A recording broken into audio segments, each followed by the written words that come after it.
Hi, hello. Once again, welcome back to our channel. ಯಾರು ನಮ್ಮ channel ಹೊಸದಾಗಿ ನೋಡ್ತಾ ಇದ್ರಿ, ದಯವಿಟ್ಟು ಸಬ್ಸ್ಕ್ರೈಬ್ ಮಾಡ್ಕೊಳ್ಳಿ. ವಿಡಿಯೋವನ್ನ ಹೆಚ್ಚು ಹೆಚ್ಚು ಜನರಿಗೆ ಶೇರ್ ಮಾಡಿ. ಅದೇ ರೀತಿ ವಿಡಿಯೋ ಇಷ್ಟ ಆದರೆ ಲೈಕ್ ಮಾಡಿ. ಕಮೆಂಟ್ ಮುಖಾಂತರ ವಿಡಿಯೋ ಹೇಗೆ ಬರುತ್ತೆ ಅನ್ನೋದನ್ನ ಕಮೆಂಟ್ ಮುಖಾಂತರ ತಿಳಿಸಿ.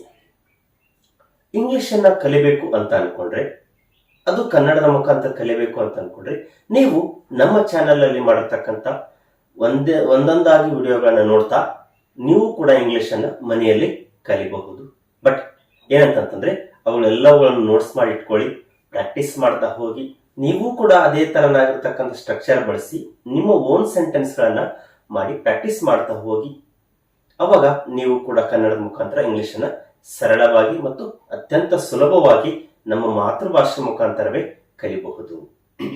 ಸೊ ಇವತ್ತಿನ ಒಂದು ಟಾಪಿಕ್ ತುಂಬಾ ಇಂಟ್ರೆಸ್ಟಿಂಗ್ ಆಗಿರ್ತಕ್ಕಂಥದ್ದು, ಅಷ್ಟೇ ಬಹಳಷ್ಟು ಈಸಿ ಆಗಿರ್ತಕ್ಕಂಥ ಒಂದು ಸ್ಟ್ರಕ್ಚರ್ ಅನ್ನ ಬಳಸಿ ನಾವು ಇಂಗ್ಲಿಷ್ ಅನ್ನ ಕಲಿಯಲಿಕ್ಕೆ ಹೋಗ್ತಾ ಇದ್ದೇವೆ. So without further any delays, let's get into the class. ನಮ್ಗೆ ಇವತ್ತು ಡೂ ಮತ್ತು ಡೋಂಟ್ ಅನ್ನೋದನ್ನು ನಾವು ಹೆಲ್ಪಿಂಗ್ ವರ್ಬ್ ಗಳನ್ನಾಗಿ ಬಳಸ್ತೀವಿ. ಯಾವಾಗ ಇಂಗ್ಲಿಷ್ ಅಲ್ಲಿ ಡೂ ಮತ್ತು ಡೋಂಟ್ ಅನ್ನ. ಡೂ ಅನ್ನೋದು ಪಾಸಿಟಿವ್ ಸೆಂಟೆನ್ಸ್ ಅಲ್ಲಿ ನಾವು ಬಳಸ್ತೇವೆ. ಡೋಂಟ್ ಅನ್ನ ಒಂದು ನೆಗೆಟಿವ್ ಫಾರ್ಮ್ ಹೇಳುವಾಗ ನಾವು ಇಂಗ್ಲಿಷ್ ಅಲ್ಲಿ ಬಳಸ್ತೇವೆ. ನೆಗೆಟಿವ್ ಫಾರ್ಮ್ ಅಂದ್ರೆ ಏನಿಲ್ಲ, ಆ ಕೆಲಸವನ್ನ ನಾನು ಮಾಡೋದಿಲ್ಲ, ಅದು ಬರೋದಿಲ್ಲ, ಅದು ಆಗುವುದಿಲ್ಲ ಅಂತ ಹೇಳ್ತಿರ್ತಾವಲ್ಲ, ಆ ಒಂದು ಸಂದರ್ಭದಲ್ಲಿ ನಾವು ಡೋಂಟ್ ಅನ್ನ ನಾವು ಬಳಸ್ತೇವೆ. ಹಾಗಾದ್ರೆ ಪ್ರೆಸೆಂಟ್ ಟೆನ್ಸ್ ಅಲ್ಲಿ ನಾವು ಡೂ ಅನ್ನ ಯಾವ್ಯಾವ ಸಬ್ಜೆಕ್ಟ್ ಗಳ ಜೊತೆಗೆ ಬಳಸ್ತೇವೆ?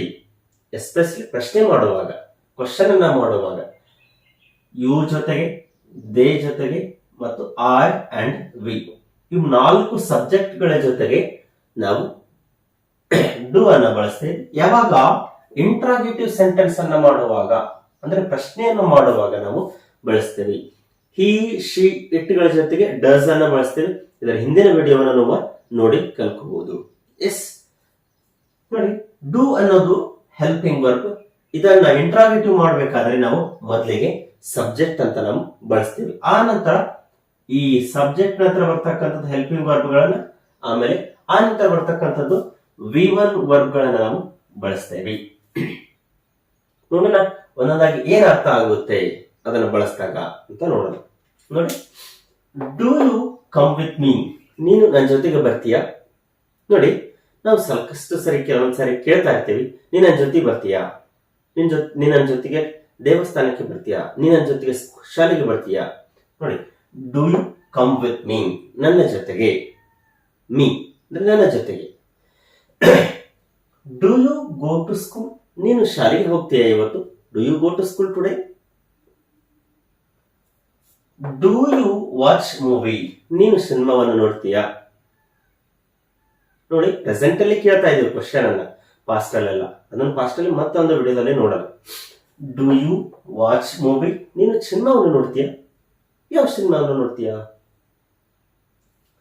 Do you open the window, ನೀನು ಕಿಟಕಿಯನ್ನು ತೆಗಿತೀಯಾ, ಸ್ವಲ್ಪ ತೆಗಿತೀಯಾ? Do you open the window please, ಸ್ವಲ್ಪ ಆ ಕಿಟಕಿಯನ್ನು ತೆಗಿತೀಯಾ? Yes. Do you start writing, ನೀನು ಬರೆಯೋದನ್ನ ಸ್ಟಾರ್ಟ್ ಮಾಡ್ತೀಯಾ? ನೀನು ಬರೀಲಿಕ್ಕೆ ಸ್ಟಾರ್ಟ್ ಮಾಡ್ತೀಯಾ? Do you start writing? Do you eat fruits during cough and cold, ನೀವು ನೆಗಡಿ ಮತ್ತು ಕೆಮ್ಮಿದ್ದಾಗ ಹಣ್ಣನ್ನು ತಿಂತೀಯಾ? Do you attend the meeting today, ನೀನು ಇವತ್ತು ಮೀಟಿಂಗ್ ಅನ್ನು ಅಟೆಂಡ್ ಆಗ್ತೀಯಾ? Do you attend the meeting today? Do you open the gift box, ನೀನು ಆ ಗಿಫ್ಟ್ ಬಾಕ್ಸ್ ಅನ್ನ ಈಗ ಓಪನ್ ಮಾಡ್ತೀಯಾ? ಎಸ್. ನೋಡಿ, ಒಂದನ್ನ ಈಗ ನೀನು ಅಂತ ಬಳಸಿದಾಗ ಇವು ಅಂತ ಬಳಸಿದ್ವಿ. ಅದೇನಂತ ನೋಡಿ, do they come with me, ಅವ್ರು ನನ್ನ ಜೊತೆ ಬರ್ತಾರ? Do they come with me, ಇಲ್ಲೇ ಬಹುವಚನ ಬಳಸಿದೆ, ಪ್ಲೂರಲ್, ಅವರು. ನೋಡಿ, do they go to school, ನೀವೇ ಹೇಳಿ, ಅವರು ಶಾಲೆಗೆ ಹೋಗ್ತಾರ? ಅವ್ರು ಶಾಲೆಗೆ ಹೋಗ್ತಾರ? ಕ್ವಶನ್ ಮಾಡ್ತಾ ಇದ್ದೀವಿ ನಾವಲ್ಲಿ. ಡೂ ದೇ ವಾಚ್ ಮೂವಿ, ಅವರು ಸಿನಿಮಾವನ್ನ ನೋಡ್ತಾರಲ್ಲ, ಗೊತ್ತಲ್ಲ ನಿಮಗೆ, ಅವ್ರು ಸಿನಿಮಾ ನೋಡ್ತಾರ? Do they open the window, ಅವರು ಕಿಟಕಿಯನ್ನು ಓಪನ್ ಮಾಡ್ತಾರ? Do they open the window? Do they start writing, ಅವರು ಬರೆಯೋದನ್ನ ಸ್ಟಾರ್ಟ್ ಮಾಡ್ತಾರ? Do they eat fruits during cough and cold. ಅವರು ನೆಗೆಟಿವ್ ಜ್ವರ ಇದ್ದಾಗ ಹಣ್ಣನ್ನು ತಿಂತಾರ? Do they eat fruits? Do they attend the meeting today? ಅವರಿಗೆ ಇವತ್ತು ಮೀಟಿಂಗ್ ಅಟೆಂಡ್ ಆಗ್ಲಿಕ್ಕೆ ಆಗುತ್ತಾ? Do they attend the meeting today? ಅವ್ರ ಮೀಟಿಂಗ್ ಅನ್ನು ಅಟೆಂಡ್ ಆಗ್ತಾರೆ ಇವತ್ತು. Do they open the gift box? ಅವರು ಈಗ ಗಿಫ್ಟ್ ಬಾಕ್ಸ್ ಓಪನ್ ಮಾಡ್ತಾರ? ಅವರು ಅಂತ ತಗೊಂಡ್ವಿ. ಎಸ್. ಎಷ್ಟು ನೋಡಿ, ನಾನು ಅಂತ ಬಂದಾಗ ಡು ಅನ್ನ ಬಳಸಬೇಕು. ಇಲ್ಲಿ ಡಸ್ ಅನ್ನ ಬಳಸೋ ಹಾಗಿಲ್ಲ. Do I come with you? ಇಲ್ಲಿ ಯು ಅಂತ ಬಳಸಬೇಕು. Do I come with you ಯಾಕಂದ್ರೆ ನಾನು, ಹೌದಲ್ವಾ? ನಾನು ಫಸ್ಟ್ ಪರ್ಸನ್. ಇಲ್ಲಿ ನಾನು ಇನ್ನೊಬ್ಬರ ಜೊತೆಗೆ ಹೋಗ್ಬೇಕಾದ್ರೆ ನೋಡಿ, do I come with you? ನಾನು ನಿನ್ ಜೊತೆಗೆ ಬರಬಹುದಾ? ನನ್ನ ಜೊತೆಗೆ ಬರಲ್ಲ. Do I come with you? ನಾನು ನಿನ್ ಜೊತೆಗೆ ಬರಲ್ಲ. Do I go to school? ನಾನು ಶಾಲೆಗೆ ಹೋಗ್ತೀನ? Do I watch movie? ನಾನು ಸಿನಿಮಾ ನೋಡ್ತೀನ? Do I open the window? ನಾನು ಓಪನ್ ವಿಂಡೋವನ್ನ, ಕಿಟಕಿಯನ್ನು ತೆಗಿಲ್ಲ. Do I start writing? ನಾನು ಬರೆಯೋದನ್ನ ಸ್ಟಾರ್ಟ್ ಮಾಡಲ್ಲ. Do I eat fruits during cough and cold? ನಾನು ನೆಗಡಿ ಮತ್ತು ಜ್ವರ ಇದ್ದಾಗ ನಾನು ತಿನ್ಬೋದಾ? Do I eat? Do I attend the meeting today? ಇವತ್ತು ನಾನು ಮೀಟಿಂಗ್ ಅನ್ನು ಅಟೆಂಡ್ ಆಗ್ಬೋದಾ? ಅಟೆಂಡ್ ಆಗ್ಲಾ ಅಂತ ಕೇಳ್ಬೋದು. Do I open the gift box? ನಾನೀಗ ಗಿಫ್ಟ್ ಬಾಕ್ಸ್ ಓಪನ್ ಮಾಡಲ್ಲ. ಎಸ್. ನೋಡಿ, ತುಂಬಾ ಸರಳವಾಗಿರ್ತಕ್ಕಂಥ ಒಂದು ಸ್ಟ್ರಕ್ಚರ್ ಮುಖಾಂತರ ನೋಡಿ. ಈಗ ನೀವೇ ಹೇಳಿ. ಎಸ್, ಟ್ರೈ ಮಾಡಿ. Do we come with you? ಇಲ್ಲಿ ಮೀ ಏನ ತೆಗಿಬೇಕು ನಾವು, ಯಾಕಂದ್ರೆ ಬೇರೆಯವ್ರ ಜೊತೆಗೆ ಕೇಳ್ತೇವೆ. Do we come with you? ಹೇಳಿ, ನಾವು ನಿಮ್ಮ ಜೊತೆಗೆ ಬರಬಹುದಾ? Yes. Do we go to school?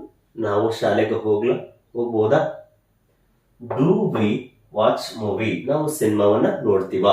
ನಾವು ಅಂದ್ರೆ ನಾವು. Do we open the window? ನಾವು ಕಿಟಕಿಯನ್ನ ತೆಗಿಬಹುದಾ? ತೆಗಿಲ್ಲ. Do we start writing? ನಾವು ಬರೆಯೋದನ್ನ ಪ್ರಾರಂಭ ಮಾಡ್ಬೋದಾ? Do we heat fruits during cough and cold? ನಾವು ಹಣ್ಣನ್ನು ತಿಂತೇವ ನೆಗಡಿ ಆದ ಸಂದರ್ಭದಲ್ಲಿ? Do we attend the meeting today? ನಾವು ಮೀಟಿಂಗ್ ಅನ್ನು ಅಟೆಂಡ್ ಆಗ್ಬೋದಾ? Do we open the gift box? ನಾವು ಈಗ ಗಿಫ್ಟ್ ಬಾಕ್ಸ್ ಅನ್ನು ಓಪನ್ ಮಾಡಬಹುದಾ? ನೋಡಿ, ಇಷ್ಟೊಂದು ಇಂಟ್ರೆಸ್ಟ್ ಆಗಿರ್ತಕ್ಕಂಥ, ಅಂದ್ರೆ ತುಂಬಾ ಸರಳವಾಗಿರ್ತಕ್ಕಂಥ ಒಂದು ಇದು ಏನೇ ಇಂಟ್ರಾಗೇಟಿವ್ ಸೆಂಟೆನ್ಸ್. ಅಂದ್ರೆ ನಾವೆಷ್ಟು ಪ್ರಶ್ನೆಗಳನ್ನ ಮಾಡ್ತೇವಲ್ಲ, ಆ ರೀತಿ ನಾವು ಹೆಚ್ಚು ಇಂಗ್ಲಿಷ್ ಅನ್ನ ಕಲಿಯಲಿಕ್ಕೆ ಸಾಧ್ಯ ಆಗುತ್ತೆ. ಇದನ್ನ ಡೋಂಟ್ ಅನ್ನ ಯಾವಾಗ ಬಳಸಬಹುದು, ಹೇಗೆ ಬಳಸೋದು? ಇಲ್ಲಿ ನೋಡಿ, ಐ, ವಿ, ಯು, ದೇ. ಇಲ್ಲಿ ನೆಗೆಟಿವ್ ಫಾರ್ಮ್ ಮಾಡ್ಬೇಕಾದ್ರೆ ಸಬ್ಜೆಕ್ಟ್ ಮೊದಲಿಗೆ ಬರಬೇಕು.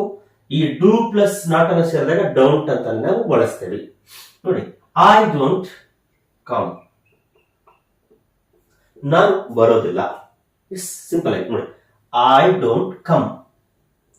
V don't come? ನಾವು ಬರೋದಿಲ್ಲ. You don't come? ನೀನು ಬರಬೇಡ. They don't come? ಅವರು ಬರೋದಿಲ್ಲ. ಹೇಳಿ, ನೀವೇ ಹೇಳಿ. I don't eat? ನಾನು ತಿನ್ನೋದಿಲ್ಲ. We don't eat? ನಾವು ತಿನ್ನೋದಿಲ್ಲ. You don't eat? ನೀನು ತಿನ್ಬೇಡ. ದೇ ಡೋಂಟ್ ಈಟ್? ಅವರು ತಿನ್ನೋದಿಲ್ಲ. ಇಲ್ಲೇ ನೋಡೋಣ ಒಂದು.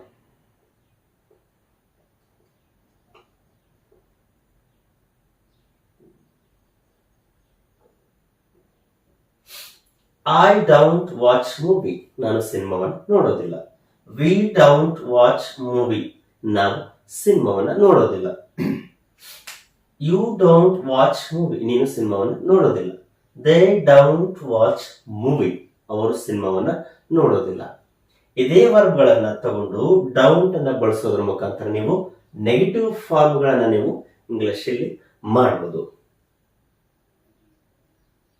ಇದನ್ನೇ ನಾವು yes or no type question ಹೇಗೆ ಮಾಡೋದು? ಅವಾಗ ಮತ್ತೆ ಇದೇ ಮೊದಲಿಗೆ ಬರಬೇಕು ಸಬ್ಜೆಕ್ಟ್ ಆಗಿ. ನೋಡಿ, ಡೋಂಟ್ ಐ ಕಮ್? ನಾನು ಬರೋದಿಲ್ವಾ? Don't we come? ನಾವು ಬರೋದಿಲ್ವಾ? Don't you come? ನೀನು ಬರೋದಿಲ್ವಾ? Don't they come? ಅವ್ರು ಬರೋದಿಲ್ವಾ? ನೋಡಿ, ಈ ರೀತಿಯಾಗಿ ಒಂದು ಅರ್ಥವನ್ನ ಕೊಡುತ್ತೆ. ಯಾವುದು?